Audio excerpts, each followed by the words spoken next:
So let's dig into how to figure out if your prospecting cold traffic campaigns on Meta are actually prospecting for cold traffic.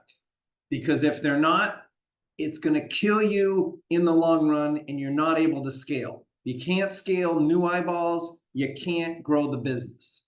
And there's a couple hidden settings in Meta we have to talk about, and just basic math.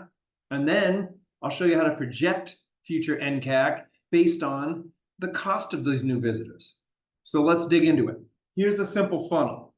Top of the funnel, retargeting, bottom of the funnel. Now, generally, you're going to want to spend 60% of your money on top of the funnel. You've got to keep the flow coming in of new people. Then you're going to retarget them, then finish them at bottom of the funnel, either brand or direct response. Now, your spread might be a little different. The concept's still the same. At least half up here. Now, let's suppose for every 10 people that enter the top of the funnel, you got a killer conversion rate. Out of every 10, one person's going to come out with money.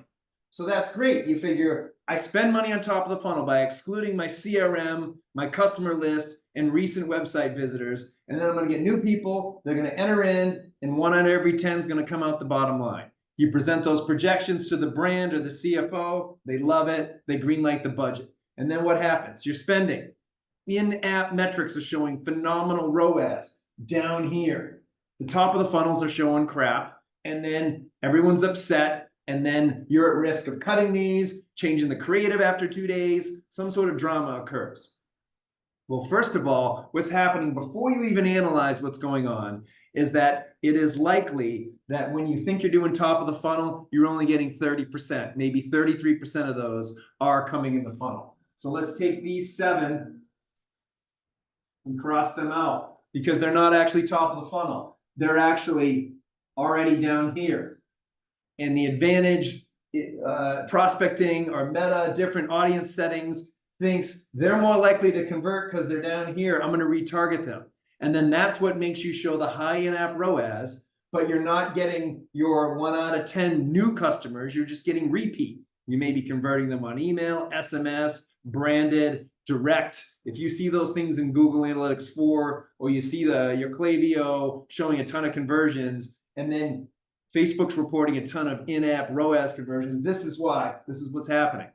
So then you think you're spending here, but really you have to get to your 10 to get your 1 new customer. You could have times this by 3. You need a whole 2 more rows of people to get to the 10 new that's going to get to the 1 new customer. So it really takes 3 times the budget at the top of the funnel that you think.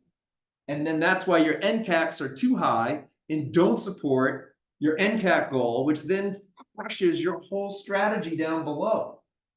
That's what's happening. Now let's see how this looks inside of Facebook, what's going on, versus how to project a correct NCAC from how many people are actually new coming in. Because right now you think 10 to 1. Let's say this one's going to be worth $100. And I say, okay, I'm going to be worth $100. I want to make money. My NCAC's 50. So if your NCAC's 50 and they're going to go through here, let's say that means every 10 people you could spend $5. Let's just say they're going to be 1 click they're going to go through. Keep it easy. But because this is happening, you're really spending $15 a click. You're really spending $15 for these, because you got to get to the 10, you got to pay for all these clicks that don't count.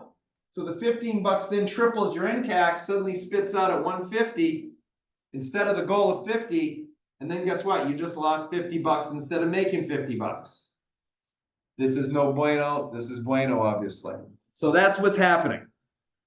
So now let's look at why it's happening in the system, and then a metric that'll help guide you when it's happening to know you have to go fix it.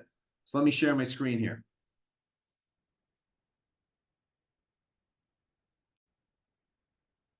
So when I looked at all this data, this is 300 million in ads, well, 300 million Facebook ad spend. It's about $1 billion in spend. This number right here is the percent of new visits that are happening. So when a click comes in, we look at that brand's entire click history and say, is this click from someone that's probably new? And we're very strict about it. But if it is, it's considered a new visit. If not, it's a repeat visit. Very simple binary. And this is the percent We see from Facebook, like just recently, it's got up to 31% because we're educating our advertisers on this. But generally, it's 3 out of 10 clicks. This is across, again, about 1 billion spend, 6,000 plus campaigns. And then if it's an AI campaign, it's even worse. This is the Facebook Advantage. This is the PMAX campaigns. 23, 21, 1 out of 5, almost 5 clicks is new. The rest are repeat. So why is this happening? Well, in Ad Manager, when you're in here, many people like this setting. Oh, reach people beyond the custom audience. Sounds great. Why not? Well, what happens is the AI, it's smart, but it's also very logical. And it knows that if it doesn't show in-app ROAS, its opinion is if it doesn't show in-app ROAS, then it's going to get fired from its job. And so when cold traffic's coming in and not converting, it says, who can I get to convert? And every time, logically, it's going to say retargeting is going to work better. Oh, this person's visited the brand 4 times already. Let's show them the ad. It just ignores your exclusions and ignores any rules set up. And this happens a lot. It happens if you check the box and turn it on. Or it sometimes happens, let's go over to Facebook's own thing. It is automatically enabled for these conversions. This cost me a couple of days of my life in spreadsheets and logs, because I'd get on with an advertiser. I'd say, okay, your exclusions are great. They'd be really happy. A couple of days later, the metric I'm going to share with you would not be going up enough. And they'd be, what is it, Scott? I don't know. It looks great. What's happening is, if you are doing a sales conversion campaign, if that's your objective, and if it's any one of these objectives listed here, Facebook automatically turns on an advantage audience. Now that can be fantastic for retargeting and bottom of the funnel, because you're not, while you do want your targeting to work, if Facebook can drive more revenue, you're like, whatever, the whole point is just crush it with sales. Obviously top of the funnel, you want to get here, but top of the funnel just needs to be get them in. And so that setting is fine for down here. It's not for up here. You have to pick an objective. You got to try to maximize traffic. I know every media buyer under the sun's been burned by traffic campaigns that don't look good. They don't look good because Facebook doesn't track them right. That's the problem. It's not, the in-app metrics aren't going to look good. And you're spending a lot of your budget on something that's not going to look good. That takes a huge leap of faith.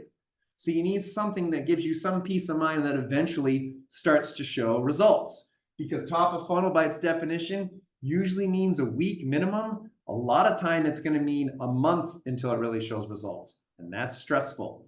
So you need guidance. You need something that shows you, hey, here's a map. I'm on the way towards where I need to go. I know I got to get to the ocean. Right now, I got this big mountain in front of me. I got to know I'm going to take the time to climb up this mountain, because on the other side is a nice beach and I'm going to be chilling with a margarita. How am I going to get there? Well, here's how you're going to get there. There's something called, remember those new visits I showed you? Well, there's a metric for that. We have it in Wicked Reports, which I happen to have founded, and it's new visit percentage. So for a given campaign, we'll show you out of all your clicks that we've tracked, how many were really new visitors.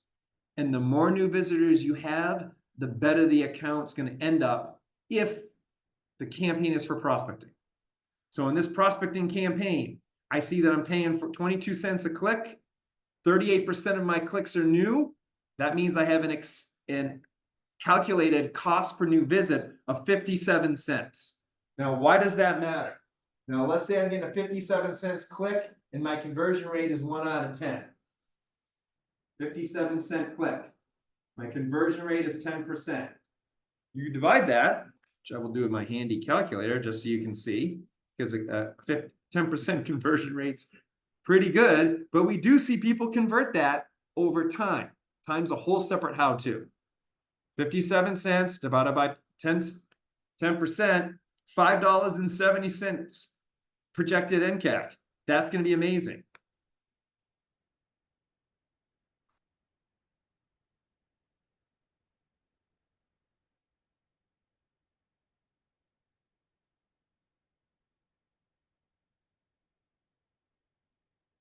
Let that piece out. That's going to be amazing if they can hold that up. Now, they don't have a 10% conversion rate immediately off cold traffic. Nobody does. But if you have 57 cents, and let's say you're going to convert 5% of those.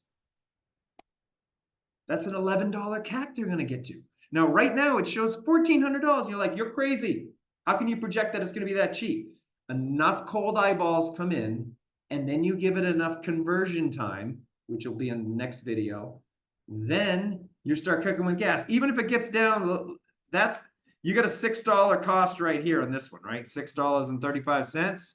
The conversion rate is 10%. That's a $63. Now let's say they only get a 5% conversion rate. 127 NCAC. You can project it out. So that's why your new visit percentage lets you know if your traffic is truly cold, and your expected cost per new visit shows how much you're paying for the top of the funnel. And then based on your historical top of the funnel conversion rate, not your bottom of the funnel, your historic top of the funnel conversion rate, you can project, am I getting enough cold traffic that if my offers are good, my historical offer is right, in my retargeting bottom of funnel do its thing, am I paying at math that I'm going to be able to scale once these people have had time to go through my entire 3-step funnel? That's how you get the guidance at the top of the funnel so that you can spend the 60% knowing that maybe instead of right here, you're actually getting more like 6 or 7 of them at 57 cents. And then you're going to start making bank at the bottom. So that's how it all ties together. I hope this helped. If you'd like to learn more, you can see some of my other videos here, or you can go, there's a link in the description to our interactive demo, no login. You can go in and see exactly how Wicked Reports helps you with these type of things to make the correct data-driven. There's a link in the video description below, so you can go see a free Wicked Reports interactive demo, no opt-in required, which will then allow you to see exactly how we help advertisers scale data-driven decisions with a proven framework that scales you with insights such as these.